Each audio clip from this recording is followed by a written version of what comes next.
नमस्ते दोस्तों, सच्ची क्राइम कहानी में आपका स्वागत है।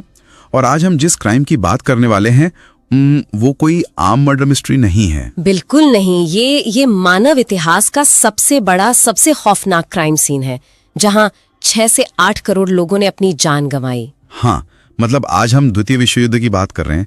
हमारे पास ऐतिहासिक दस्तावेजों और खुफिया फाइलों का एक पूरा अंबार है। हमारा मिशन सिर्फ तारीखें रटना नहीं है, बल्कि उन छिपी हुई साजिशों की तह तक जाना है। सही कहा। वो रहस्यमयी फैसले, वो धोखे और बंद कमरों में रची गई वो कूटनीतियां, जिन्होंने पूरी दुनिया को एक थ्रिलर फिल्म जैसे सस्पेंस में धकेल दिया। एक ऐसा थ्रिलर जो सच में घटा। तो चलिए शुरुआत करते हैं इतिहास की उस सबसे बड़ी विडंबना से।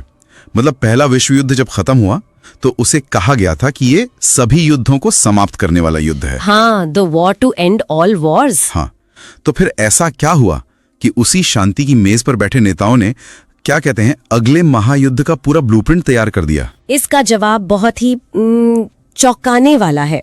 इसका जवाब छिपा है 1919 की वर्साई की संधि में, treaty of Versailles. Treaty of Versailles मतलब ये वही ट्रीटी है ना जहां जर्मनी को पूरी तरह से विलन बना दिया गया था? बिल्कुल। जीतने वाले देश, खासकर ब्रिटेन और फ्रांस, उनके अंदर बदले की आग सुलग रही थी।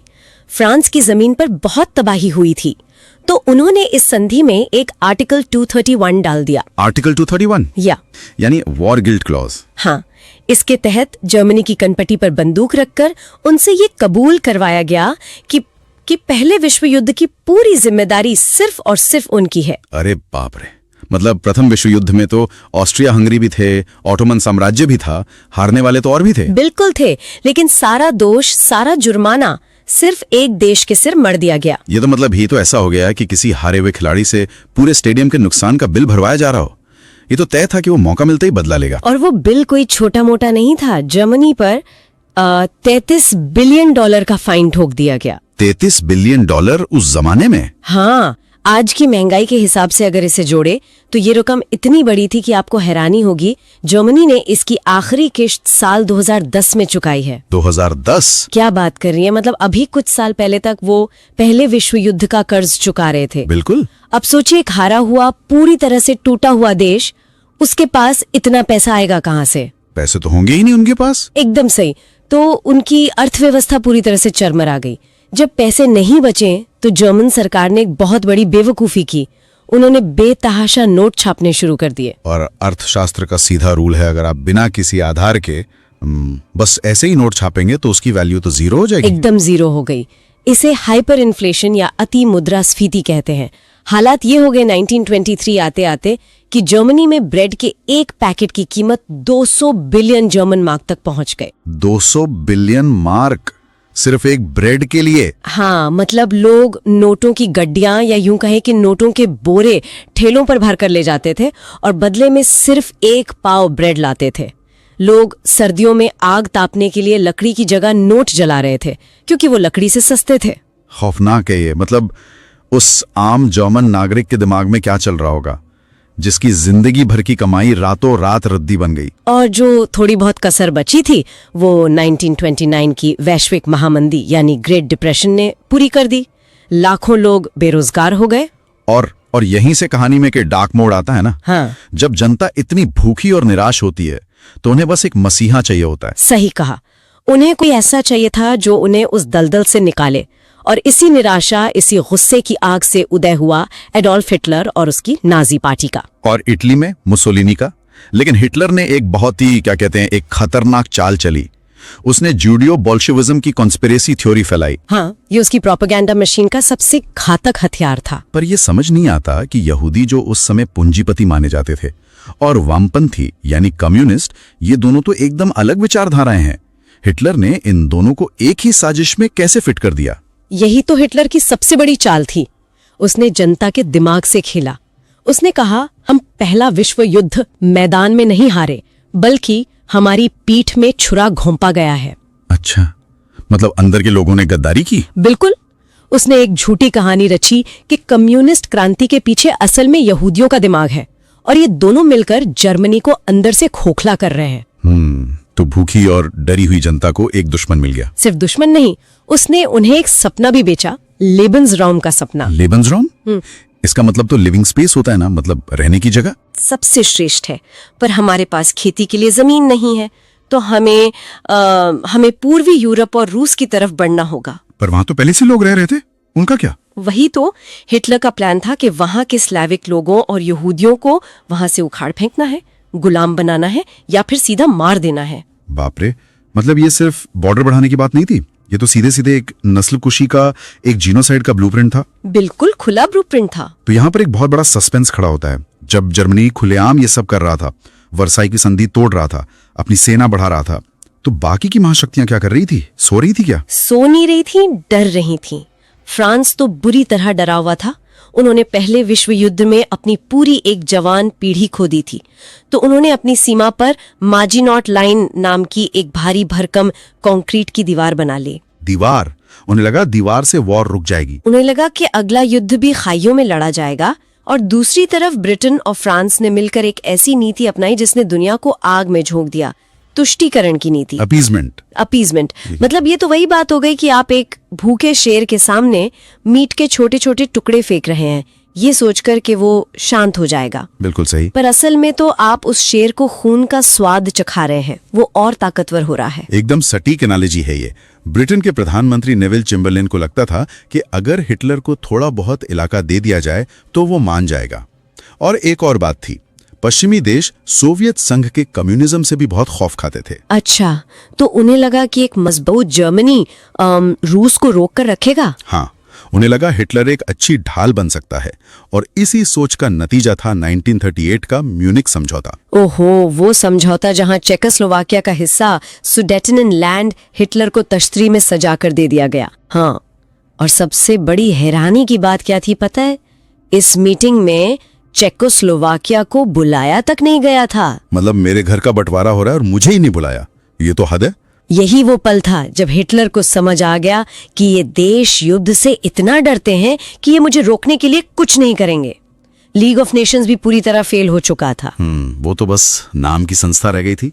लेकिन इसके बाद क्या कहते हैं, कूटनीति के इतिहास का सबसे बड़ा शॉक आता है, अगस्त 1939 का मोलोटोव रिबेनट्रॉप पैक्ट। बिल्कुल, ये वो ट्विस्ट है जिसने सबको हिलाकर रख दिया। मतलब हिटलर और जोसेफ स्टालिन ने हाथ मिला लिया।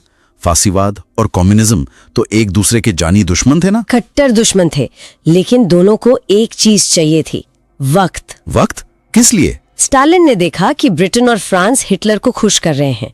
उसे लगा कि कल को अगर जर्मनी रूस पर हमला करेगा तो ये पश्चिमी देश तो बचाने नहीं आएंगे। उसे अपनी सेना तैयार करने के लिए टाइम चाहिए था। और हिटलर की क्या मजबूरी थी? हिटलर अभी फ्रांस और ब्रिटेन से लड़ने की तैयारी में था। वो नहीं चाहता था कि पीछे से रूस उस पर हमला कर दे, इसलिए दोनों ने चुपचाप एक नॉन अग्रेशन पैक्ट साइन कर लिया।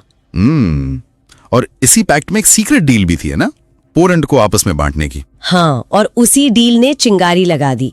1 सितंबर 1939 को जर्मनी ने पोलैंड पर हमला कर दिया। और फाइनली ब्रिटेन और फ्रांस की बर्दाश्त की हद पार हो गई।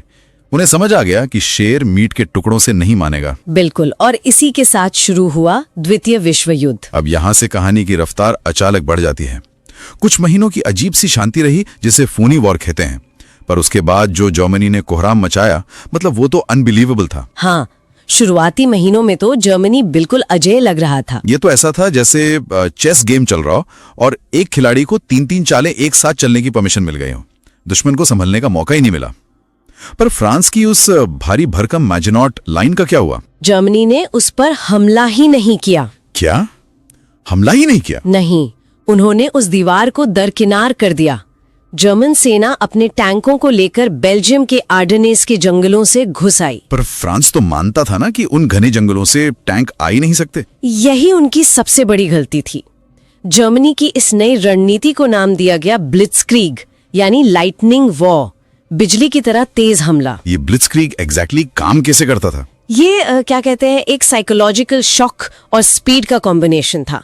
आसमान से स्टूका डाइव बॉम्बर्स तबाही मचाते थे, कम्युनिकेशन लाइंस काट देते थे, और उनके ठीक पीछे तेज रफ्तार पैंजर टैंक दुश्मन को पीछे से घेर लेते थे। मतलब जब तक दुश्मन की सेना कोई फैसला ले, तब तक जर्मन सेना उनके हेडक्वार्टर्स पे कब्जा कर चुकी होती थी। बिल्कुल, और इसी रफ्तार के चलते फ्रांस जैसी महाशक्ति सिर्फ 6 हफ्तों में घुटने टेक गई। सिर्फ 6 हफ्ते? बाप रे। और फिर हुआ वो मशहूर डनकर्क का ऑपरेशन डायनामो। हाँ, जहां ब्रिटिश और फ्रांसीसी सेना के लाखों सैनिकों को मछुआरों और आम लोगों की छोटी छोटी नावों से रातों रात बचाया गया। पर एक सेकंड, इस पूरी जर्मन रफ्तार के पीछे एक बहुत ही अजीब और सच कहूं तो डरावना रहस्य छुपा था। मैंने दस्तावेजों में परविटिन नाम की किसी चीज का जिक्र पढ़ा है। तो ये क्या था? ये इस युद्ध का वो काला सच है जिस पर कम बात होती है। परविटिन असल में मेथाम्फेटामिन था, जिसे आज हम क्रिस्टल मेथ कहते हैं। ये एक बहुत ही हार्ड ड्रग है। एक मिनट, तो क्या जर्मन सैनिकों को क्रिस्टल मेथ दिया जा रहा था? हाँ, गोलियों के रूप में। पूरी की पूरी सेना भयंकर नशे में लड़ रही थी। हे भगवान, मतलब एक पूरी आर्मी ड्रग्स के हाई पर थी। बिल्कुल। इस ड्रग से उनकी थकान मिट जाती थी, भूख गायब हो जाती थी और नींद तो आती ही नहीं थी। सैनिक 3-4 दिन तक लगातार लड़ सकते थे बिना सोए। तो इसी ड्रग ने शुरुआत में ब्लिट्जक्रीग की स्पीड बनाए रखने में मदद की। हाँ, लेकिन इसके साइड इफेक्ट्स बहुत खौफनाक थे। सैनिक मानसिक रूप से टूट रहे थे, उन्हें हैलुसिनेशंस हो रहे थे। पर नाजी कमांड को सिर्फ नतीजों से मतलब था। और नतीजे उन्हें मिल रहे थे। 1940 आते आते जर्मनी यूरोप में लगभग अजेय हो चुका था। ब्रिटेन अकेला संघर्ष कर रहा था। लेकिन सस्पेंस यहीं खत्म नहीं होता। इसके बाद एक्सिस शक्तियों ने यानी जर्मनी और जापान ने 2 ऐसी ऐतिहासिक बेवकूफियां की जिन्होंने पूरे युद्ध का रुख पलट कर रख दिया। तो पहले जर्मनी की गलती की बात करते हैं। हिटलर ने पहले विश्व युद्ध की सबसे बड़ी गलती क्यों दोहराई? उसने एक साथ 2 मोर्चों पर युद्ध क्यों छेड़ दिया? ये हिटलर का रणनीतिक अहंकार था, ओवर कॉन्फिडेंस। जून 1941 में उसने अपने ही सहयोगी स्टालिन को धोखा दे दिया और सोवियत संघ पर बहुत बड़ा हमला कर दिया। Operation Barbarossa, right? हाँ, हिटलर को लगता था कि सोवियत सेना बहुत कमजोर है और वो सर्दियों से पहले मॉस्को पर कब्जा कर लेगा। पर उसे रूस की असली ताकत का अंदाजा नहीं था। वहां की जानलेवा ठंड। बिल्कुल वही ठंड जिसने नेपोलियन की सेना को भी खबर में सुला दिया था।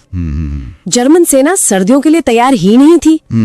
टैंकों का तेल जम गया होगा। तेल जम गया, सैनिकों के पास गर्म कपड़े नहीं थे, वो सच में जमकर मरने लगे। और फिर आई स्टालिनग्राड की लड़ाई, जो टर्निंग पॉइंट साबित हुई। हाँ, स्टालिन का ऑर्डर था नॉट 1 स्टेप बैक, एक कदम भी पीछे नहीं हटना है। महीनों तक सड़क दर सड़क, घर दर घर खूनी लड़ाई चली और आखिरकार पहली बार हिटलर की उस अजेय सेना ने सरेंडर कर दिया। मतलब जो सेना पूरे यूरोप को कुचल रही थी वो रूस की बर्फ में दफन हो गई। एकदम सही। और दूसरी बड़ी गलती की जापान ने। हाँ, प्रशांत महासागर में। अब ये सवाल मेरे दिमाग में हमेशा घूमता है। जापान जानता था कि अमेरिका इंडस्ट्रियली बहुत पावरफुल है, तो फिर 7 दिसंबर 1941 को उन्होंने अमेरिका के पर्ल हार्बर पे अचानक हमला करके सोए हुए शेर को क्यों जगाया? इसके पीछे क्या कहते हैं, समय और संसाधनों की एक बहुत बड़ी मजबूरी थी। कैसी मजबूरी? जापान एशिया में अपना एक विशाल साम्राज्य बनाना चाहता था। चीन पर वो बहुत क्रूर हमले कर रहा था। अमेरिका ने उसे रोकने के लिए जापान की तेल और स्क्रैप मेटल की सप्लाई काट दी। ओह, और बिना तेल के तो सेना 1 इंच नहीं बढ़ सकती। बिल्कुल। जापान के पास सिर्फ 6 महीने का तेल बचा था, तो उनके लिए ये करो या मरो वाली स्थिति हो गई। तो उन्होंने सोचा कि अमेरिका को डरा देते। हाँ, जापानी कमांडर्स को लगा कि अगर वो पर्ल हार्बर पर अचानक हमला करके अमेरिकी प्रशांत बेड़े को तबाह कर देंगे तो अमेरिका डर जाएगा और युद्ध से दूर रहेगा। पर्दाओं एकदम उल्टा पड़ गया। पूरी तरह उल्टा। इस हमले ने अमेरिका को डराने के बजाय उन्हें एकजुट कर दिया। और अमेरिका अपनी पूरी भयानक औद्योगिक ताकत के साथ मित्र देशों की तरफ से मैदान में कूद पड़ा। मतलब कारखानों ने इतनी तेजी से हथियार और जहाज बनाए कि एक्सिस शक्तियों का बचना नामुमकिन हो गया। बिल्कुल। लेकिन इन सब रणनीतियों और जीतों के पीछे जो मानवीय कीमत चुकाई जा रही थी ना, वो रूह कंपा देने वाली है। हाँ, वो सबसे डरावना हिस्सा है।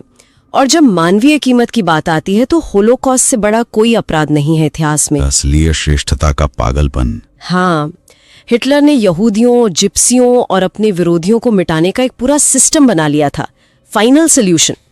पूरे यूरोप में मौत के कारखाने बनाए गए, गैस चैम्बर्स, कंसंट्रेशन कैंप्स, जहां 60 लाख से ज्यादा यहूदियों की बहुत ही बेरहमी से हत्या कर दी गई। ये सोचकर ही सिहरन होती है। ये पूरी तरह से एक टोटल वॉर था, जहां लड़ाई सिर्फ सेनाओं के बीच नहीं थी, आम नागरिकों को भी निशाना बनाया जा रहा था। और इसका असर तो उन देशों पर भी पड़ा ना जो सीधे तौर पर इस युद्ध का कारण भी नहीं थे, जैसे हमारा भारत। भारत इसका सबसे बड़ा उदाहरण है। भारत उस समय अंग्रेजों का गुलाम था। आपको पता है 25 लाख से अधिक भारतीय सैनिकों ने ब्रिटिश झंडे के नीचे लड़ाई लड़ी थी। 25 लाख, ये नंबर बहुत बड़ा है। बहुत बड़ा है। और इनमें से करीब 78,000 भारतीय सैनिक शहीद हुए। यूरोप, अफ्रीका, एशिया, हर जगह उन्होंने अपनी जान दी। लेकिन भारत का दर्द सिर्फ बॉर्डर्स तक सीमित नहीं था।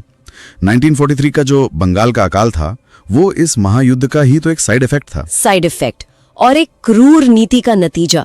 उस अकाल में 30 से 40 लाख लोग भुखमरी से तड़प तड़प कर मर गए। और वो कोई प्राकृतिक आपदा नहीं थी, है ना? बिल्कुल नहीं। जब जापान ने बर्मा पर कब्जा किया तो चावल की सप्लाई कट गई। उसी वक्त बंगाल में जो अनाज पैदा हो रहा था, उसे विंस्टन चर्चिल और ब्रिटिश सरकार के आदेश पर सेनाओं के लिए भेज दिया गया। मतलब यहाँ लोग भूखे मर रहे हैं और अनाज सेना के लिए जा रहा है। हाँ, और तो और ब्रिटिश सरकार ने स्कॉच्ड अर्थ की नीति अपनाई। उन्होंने बंगाल की नावें और गाड़ियां नष्ट कर दी ताकि अगर जापानी सेना आए तो उन्हें कुछ ना मिले। अरे बाप रे। मतलब यूरोप में चल रहे एक युद्ध की कीमत बंगाल के गरीब किसानों और आम जनता को अपनी जान देकर चुकानी पड़ी। यही कॉलोनियलिज्म का सबसे घिनौना चेहरा है। सच में ये बहुत विचलित करने वाला है। खैर, आखिर इस खौफनाक महायुद्ध का अंत कैसे हुआ? अंत की शुरुआत हुई 6 जून 1944 को। इसे डी डे कहा जाता है। हाँ, नॉर्मंडी लैंडिंग। बिल्कुल। मित्र देशों की सेनाओं ने फ्रांस के तट पर इतिहास का सबसे बड़ा समुद्री हमला किया, जर्मनी को पीछे धकेलना शुरू किया और उधर पूरब से सोवियत संघ की रेड आर्मी बर्लिन की तरफ बढ़ रही थी। तो हिटलर चारों तरफ से घिर गया। हाँ, अप्रैल 1945 में जब सोवियत सेना बर्लिन में घुसी तो 30 अप्रैल को हिटलर ने अपने अंडरग्राउंड बंकर में आत्महत्या कर ली। और मई में जर्मनी ने सरेंडर कर दिया। तो यूरोप में तो युद्ध खत्म हो गया। यूरोप में, हाँ। लेकिन प्रशांत महासागर में जापान अभी भी लड़ रहा था। वो हार मानने को तैयार ही नहीं थे। नहीं, अमेरिकी सेना जापान के करीब तो पहुंच गई थी, लेकिन उन्हें पता था कि अगर उन्होंने जमीनी हमला किया तो लाखों अमेरिकी सैनिक मारे जाएंगे। और इसी बीच अमेरिका ने अपना वो खौफनाक हथियार तैयार कर लिया था, मैनहट्टन प्रोजेक्ट, परमाणु बम। 6 अगस्त और 9 अगस्त 1945 को हिरोशिमा और नागासाकी पर बम गिराए गए। एक ही झटके में सब राख हो गया। पलक झपकते ही लाखों निर्दोष आम नागरिक भाप बनकर उड़ गए और फाइनली 15 अगस्त को जापान ने हार मान ली। लेकिन यहाँ एक बहुत बड़ा कूटनीतिक सवाल उठता है।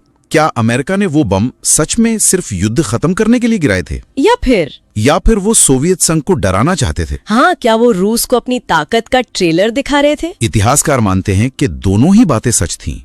परमाणु बम के उस धुएं ने दूसरे विश्व युद्ध को तो खत्म कर दिया, लेकिन उसी धुएं में से एक नए युद्ध का जन्म हुआ, शीत युद्ध या कोल्ड वॉर। मतलब दुनिया फिर से बढ़ गई पूरी तरह से। एक तरफ अमेरिका और दूसरी तरफ कम्युनिस्ट सोवियत संघ। यूरोप के बीचों बीच एक आयरन कर्टन, एक लोहे का पर्दा गिर गया। और फिर शांति बनाए रखने के लिए यूनाइटेड नेशंस बना। हाँ, न्यूरमबर्ग ट्रायल्स हुए जहां युद्ध अपराधियों को सजा मिली। और एक बड़ा बदलाव ये आया कि पुराने साम्राज्य जैसे ब्रिटेन इतने कमजोर हो गए कि भारत जैसे देशों में आजादी की सुबह हो पाई। मतलब ये युद्ध सिर्फ कुछ देशों की लड़ाई नहीं थी, ये विचारधाराओं का एक ऐसा हिंसक टकराव था जिसने आज की आधुनिक दुनिया का पूरा नक्शा ही बदल दिया। बिल्कुल। और अंत में एक ऐसी बात है जो सच में दिमाग सुन कर देती है। क्या? युद्ध के दौरान इंसानों को ज्यादा से ज्यादा संख्या में मारने के लिए जिन तकनीकों का विकास हुआ, उन पर जरा गौर कीजिए। जर्मनी का V2 रॉकेट प्रोग्राम, जिससे वो लंदन पर बम गिराते थे। हाँ, उसी रॉकेट तकनीक ने बाद में इंसानों को चांद तक पहुंचाया। जो जेट इंजन्स फाइटर प्लेन्स के लिए बने थे, उन्होंने आज की ग्लोबल फ्लाइट्स को मुमकिन बनाया। और वो जो एनिग्मा कोड तोड़ने के लिए शुरुआती कंप्यूटर बनाए गए थे। बिल्कुल, उन्हीं शुरुआती कंप्यूटर्स ने आज की इस इंटरनेट वाली डिजिटल दुनिया की नींव रखी। ये तो बहुत गहरा सच है। मतलब आज हम जो कुछ भी देख रहे हैं, जो हमारी चमकदार आधुनिक दुनिया है, वो असल में उसी तबाही और खून खराबे की कोख से पैदा हुई है। एकदम सही। हम आज भी कहीं ना कहीं उसी महायुद्ध के साये में जी रहे हैं। विकास और विनाश का ये खेल कभी खत्म नहीं होता। ये सोचने वाली बात है कि शांति सच में कितनी नाजुक होती है। तो वीडियो आपको कैसी लगी कमेंट बॉक्स में जरूर बताइए, और वीडियो अच्छा लगा हो तो वीडियो को लाइक और सब्सक्राइब जरूर कर लें। जब आप लाइक सब्सक्राइब करते हैं तो मेरा हौसला बढ़ता है। Thank you.